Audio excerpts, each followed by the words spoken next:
Andrés Arauz fue ministro coordinador del gobierno de Rafael Correa, antes funcionario del Banco Central. Fue candidato a presidente del Ecuador en las últimas elecciones y resultó el más votado antes de la segunda vuelta, donde cayó derrotado por el actual presidente. Y además es uno de los economistas más prestigiosos de su país. Tiene hecho un estudio, un observatorio sobre la dolarización.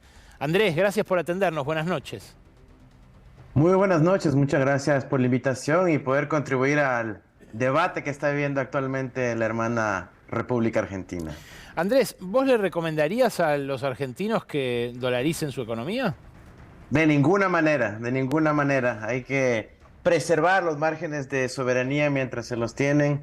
El Ecuador tuvo que dolarizarse justamente por una fuga de capitales, un salvataje bancario crítico que fue armado por los propios banqueros, que le dejó sin divisas al Ecuador, y la dolarización fue una consecuencia de todo aquello. Así que mientras se pueda preservar la soberanía monetaria, los márgenes de política pública, hay que hacerlo. Evidentemente también hay que luchar contra la inflación y para eso hay todo un arsenal de instrumentos dentro del margen de la propia moneda, pero también dentro de los otros marcos de la economía. Eso es lo que te iba a preguntar, porque acá la inflación supera el 100% anual y allá en Ecuador la dolarización la enterró para siempre, de modo inmediato. Primero hubo un fogonazo inflacionario y después se estabilizó. ¿Cómo fue su experiencia?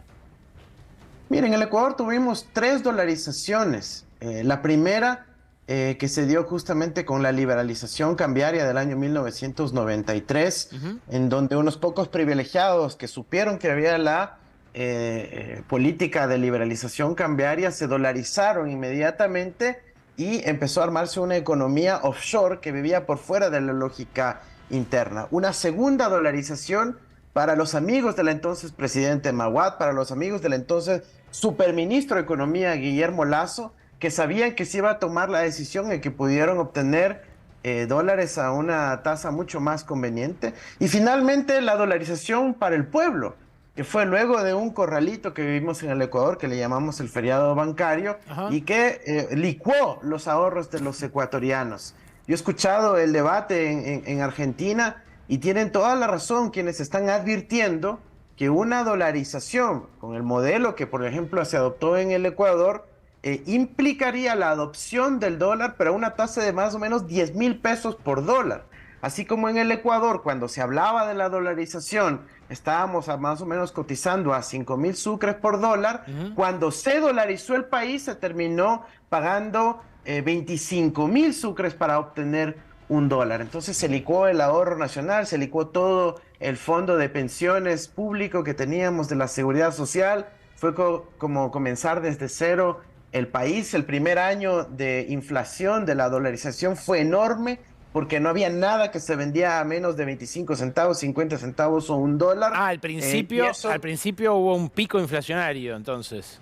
un pico inflacionario contundente al punto que la gente estaba muy asustada con los impactos de la dolarización. Los primeros 3, 4 años de la dolarización ecuatoriana fueron críticos. Muchos economistas de derecha y de todos los bandos decían la dolarización no se va a sostener. La única razón en esos primeros años por la cual sobrevivió la dolarización ecuatoriana es porque un sexto de la población ecuatoriana tuvo que emigrar del país, fue expulsada de su propia patria, básicamente a Europa, a Estados Unidos. En ese entonces no necesitábamos visa para ir a Europa y las remesas llegaron que equivalían a más o menos el 10% del PIB, ¿no? Un poco menos que aquello, pero eso es lo que sostuvo en términos de la entrada de divisas de nuestro país y sostuvo la dolarización en su primera fase. Andrés, perdón, la gestión de la pandemia en Ecuador fue catastrófica. Hemos visto acá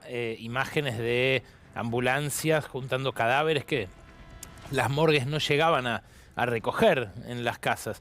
Si no hubiera estado dolarizada la economía y hubieran podido, por ejemplo, emitir para atender la emergencia, para cuidar a las empresas, para darle un dinero al que dejó de facturar y demás, ¿crees que habría sido mejor?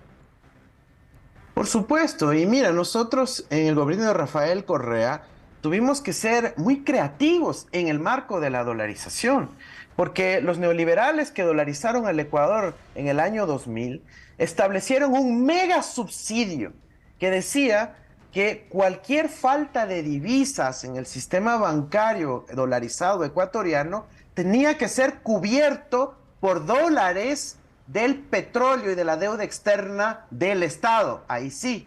Eso no se habla en el debate de la adopción de la dolarización, ni en el Ecuador ni en Argentina, pero es un elemento crucial, ese subsidio que tenía que asumir el Estado al déficit de divisas del sistema bancario privado. Entonces, claro, como el Ecuador exportó muchísimo petróleo, tuvo la fortuna que aumentó el precio del petróleo, como siguió dependiendo de las remesas, hubo esos dólares para cubrir los déficits de dólares que generaba el sistema bancario privado fugándolos al exterior. Y eso es un elemento, digamos, que marca la dolarización ecuatoriana. Muy interesante.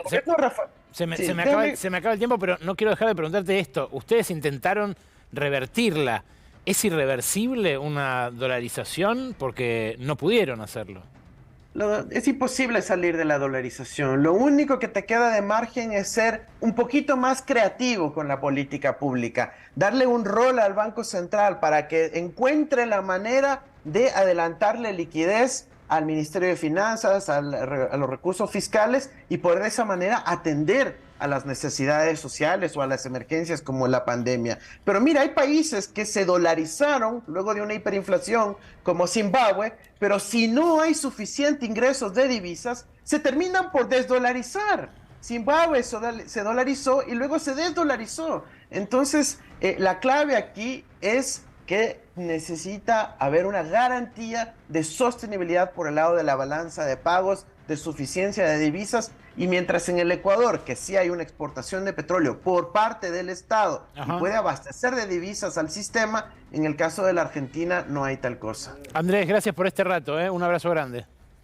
Un abrazo.